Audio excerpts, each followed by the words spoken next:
Hello and welcome to Pilates Students Manual, a podcast helping you get the most out of your Pilates classes. I'm Olivia and I'll be your host. Join the conversation and share your thoughts on Instagram at Pilates Students Manual. You can support the podcast by visiting buymeacoffee.com/Olivia Podcasts. Let's learn something new.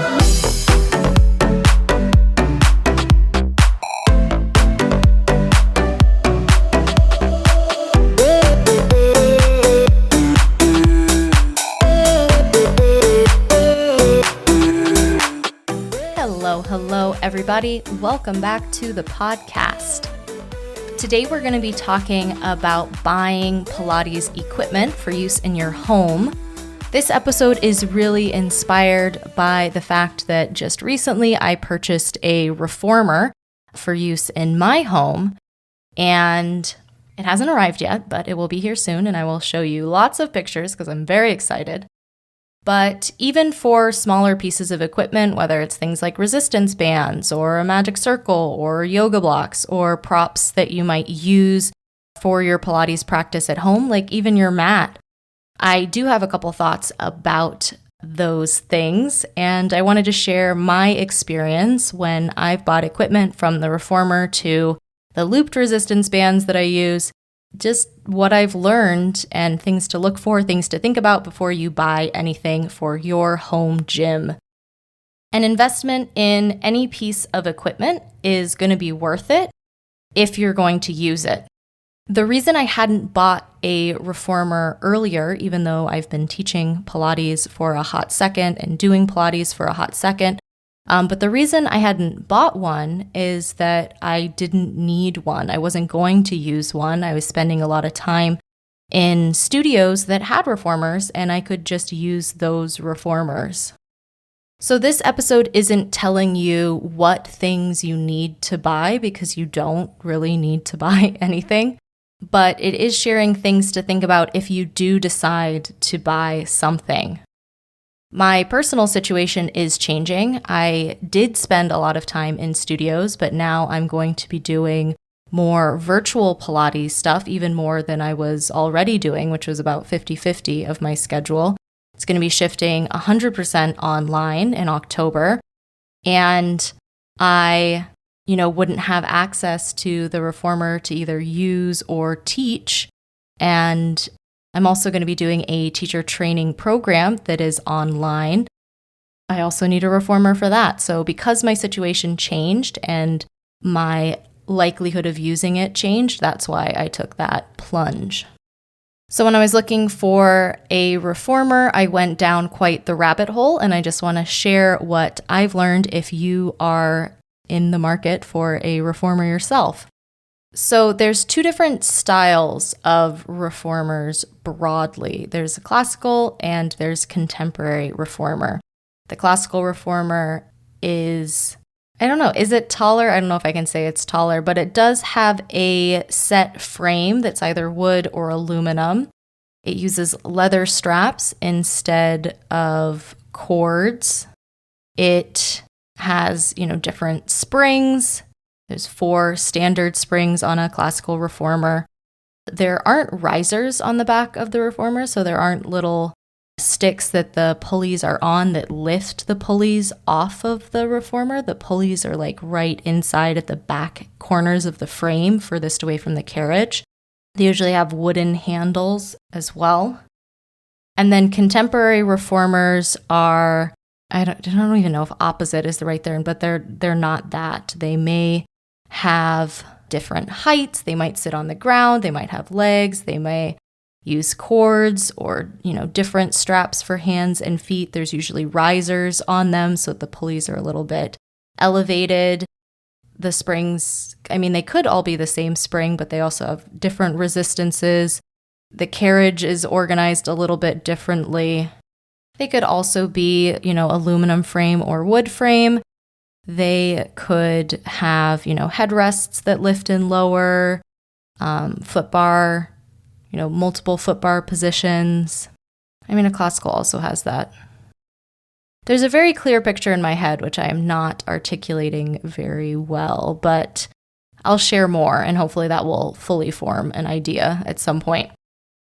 Prices for reformers can vary greatly from $600 to $8,000, and the durability of the reformer, it's not exactly correlated with price, but in some of those less expensive reformers, they might use rubber cords instead of springs for the resistance. There's absolutely nothing wrong with that. Those rubber cords do eventually, especially if you live in a dry place, they will snap eventually. So do the springs, but it takes them a little bit longer because they're metal. The length of reformers can vary greatly, anything from 93 inches or about 236 centimeters on the small side to 127 inches or 322 centimeters. So depending on how tall you are and how, are you going to be jumping on your reformer? Depending on the use that you have for this reformer, that might also impact how long of a reformer you want. Aluminum frame, wood frame. Some reformers have wheels, so you can, roll them around kind of like a wheelbarrow. They may have legs that lift them off of the ground. They may rest right on the ground. The legs may be fixed. In the case of the classical reformers, the wooden legs are not detachable or attachable. That's just how tall the reformer is. Some reformers fold or telescope into themselves to get smaller. I mentioned that you could have a woven cord for straps or leather straps. And also, depending on the reformer type and the company, the wait time between ordering the reformer and then receiving the reformer could be anywhere from a month to 8 months to a year. There are some long wait times out there. Part of that's probably supply chain COVID issues, but reformers are generally made to order. So there aren't just a warehouse of reformers lying around waiting for you to purchase one.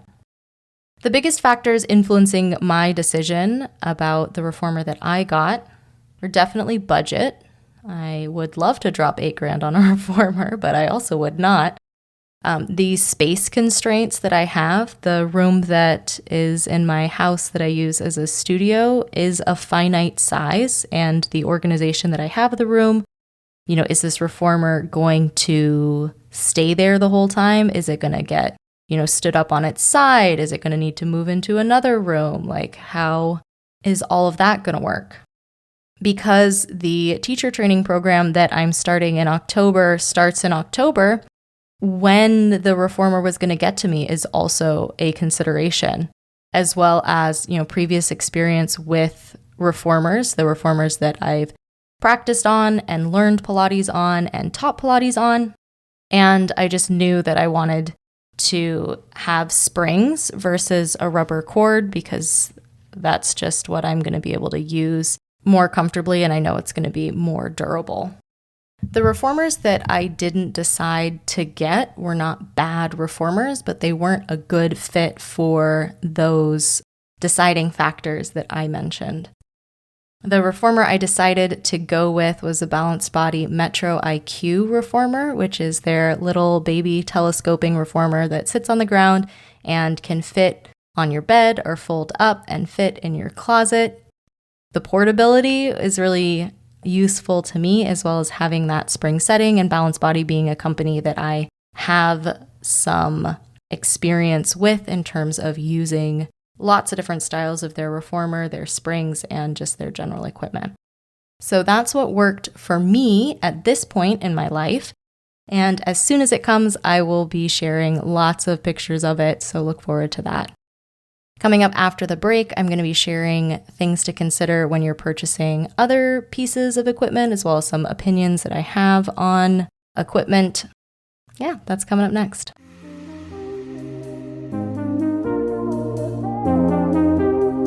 Hi there. Enjoying the podcast? Me too. Make sure you subscribe wherever you're listening so you get notified about new episodes. And visit buymeacoffee.com/Olivia Podcasts to support the show. There you can make a one-time donation or become a member with a donation of as little as $5 a month. members get some awesome perks, including a shout out in the next episode, a monthly newsletter, a monthly Zoom call with me, and more.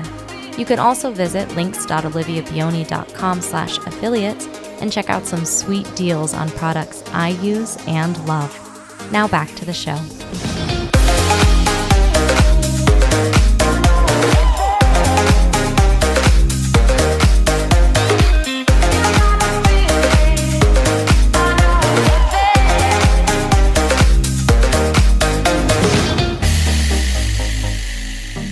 The main point that I really want to drive home when it comes to buying any sort of Pilates equipment is that, are you going to use it? Because if you are, that's fantastic. And if you're not, then you don't need it. Especially when you're buying equipment that you're not super familiar with or comfortable with using on your own. You may want to, ask yourself, like, am I working with a teacher that would be able to use this piece of equipment with me? Or are you watching videos? Do you have maybe a membership site? Are you watching videos on YouTube where you would feel comfortable at least following along with some instruction? Or do you feel comfortable enough that if you had this piece of equipment that you would be able to use it on your own without a teacher? But then a follow-up question to that is, are you going to use it? Like, do you have the discipline to really use this piece of equipment if you don't have someone telling you to use it? And that's not a criticism. I definitely do not have the discipline to just do an exercise because I have the piece of equipment. The only reason I bought a reformer is because I needed it for this online teacher training, that because you aren't going into the studio to do the teacher training, you need to have your own equipment to use. Like, that's why I bought a reformer, not because I knew I would do a reformer workout every day. Knowing my personality, knowing my schedule, knowing me, I know that that wouldn't happen. I do want to share some thoughts about, specific pieces of equipment, starting with mats. They say, for Pilates, all you really need is a mat. Everything else is an accessory prop. Mats come down to a lot of personal preference. The same way you may even have like an aesthetic that you're looking for on your reformer, you're going to have some preferences about your mat. For me, I look for mats that are durable. I went through a phase in my yoga practice where I was buying a new mat like every year because I was just destroying the mats that I had. So when I get a mat, I actually want it to last for a really, really long time. I don't personally like the really thick foam that your hands kind of sink into. It makes planking or exercises on hands and knees feel really uncomfortable for me. Part of that is, I think, because my wrist flexion isn't super large. So when I have my palms flat on the ground, I don't like the base of my palm to be lower than my knuckles. That feels really uncomfortable in my forearms, so I prefer something that I can push into more, a little bit firmer type of mat. I'm also not a gigantic fan of like mats that have really strong smells, and that is super subjective, but for me, like the natural rubber mats just have like a really strong rubber smell that I don't like in my face when I'm doing my swan dive and stuff like that. I think that some of my preferences come from my experience doing yoga on mats for a longer time than I've done Pilates on mats. So I can tell you that the mat that I love is about 20 pounds or like 9 kilograms. It is a very hefty mat. And I even double it up. I have 2 mats that I work on because in Pilates, of course, we're rolling around, we're rocking back and forth on our spine, we're lying on our side, lying on our front, kind of positions that you may want a little bit of extra cushion. So the mat that I love, and I'm not an affiliate for, but I should be because I own like 6 of their mats, is the Manduka Pro Mat series. I absolutely love the thickness of the mat, the firmness of the mat, and really the durability. The mats are expensive. They're more than $100 but they last forever. They last forever. The mats that I have, I've been using for like 10 years. And I have them more for like color preferences than this one's tired and now I need a new one. You, of course, are going to have a mat that fits your need. You may already have one, or if the time is now that you need to get a new one, just keep those kind of things in mind. Like, what do you look for in a mat? What is most comfortable for you? What do you want your mat experience to be? As far as other smaller pieces of equipment go, everything from ankle weights that can be, really helpful in your roll-ups, plus, adding additional weight to any of the work you're doing with your legs. Same thing with wrist weights or those weighted balls that I think are so cool. But again, I'm asking myself, am I going to use these or do I just think they're really cool? For resistance bands, whether they're straps or cords or they have handles or they're loops, all of those things can be fantastic. You can add them into any of your exercise adventures. One thing to just know about them is that they don't last forever. Eventually, the straps can get dry and cracked and they can snap. It is a good practice to kind of check them before you use them, especially if they're getting a little bit older. And it's okay that they're going to eventually stop being helpful to you because, springs do that too. Everything has some wear and tear, and eventually you'll have to get a new one, but that is just something to keep in mind. All of the other pieces of equipment, whether it's the magic circle or foam rollers, so much of it comes down to personal preference and, what is comfortable for you, what is feasible for your budget, what are you going to use? Like, all of those things really go into it. And you can get these pieces of equipment almost anywhere. You can get them on Amazon or at, specific manufacturers' websites. Places like, Balanced Body makes a bunch of props and Gratz makes a bunch of props. Everyone has their supplementary stuff that they do.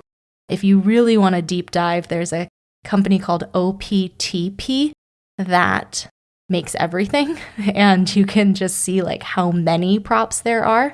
You can either get what you've used before at the studio, or you can ask your teachers, especially if you're doing like online or virtual classes and you're working with a teacher, like, is there a prop that they would recommend that you have so that you can use in your sessions, things like that.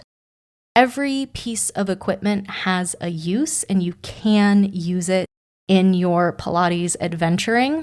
And so just like you don't want the expensive treadmill or Peloton bike that you bought to become a very expensive clothes rack, you just want to make sure that whatever you are deciding to purchase is something that is going to really enhance your Pilates practice, that you're going to enjoy and that you're going to use.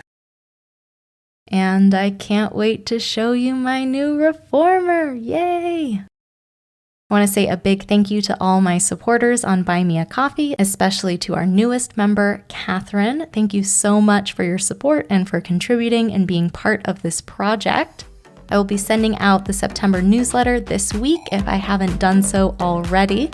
And I really look forward to chatting with you and just catching up and seeing what's going on. Have a great couple weeks, and I'll talk to you again soon.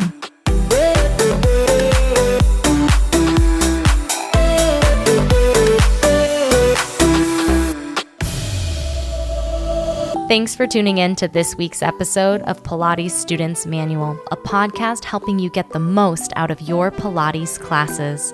Be sure to check out the podcast Instagram at Pilates Students Manual and subscribe wherever you're listening. Interested in teaching Pilates too? Check out Pilates Teacher's Manual, available everywhere you listen to podcasts. I hope to see you next episode. Until next time.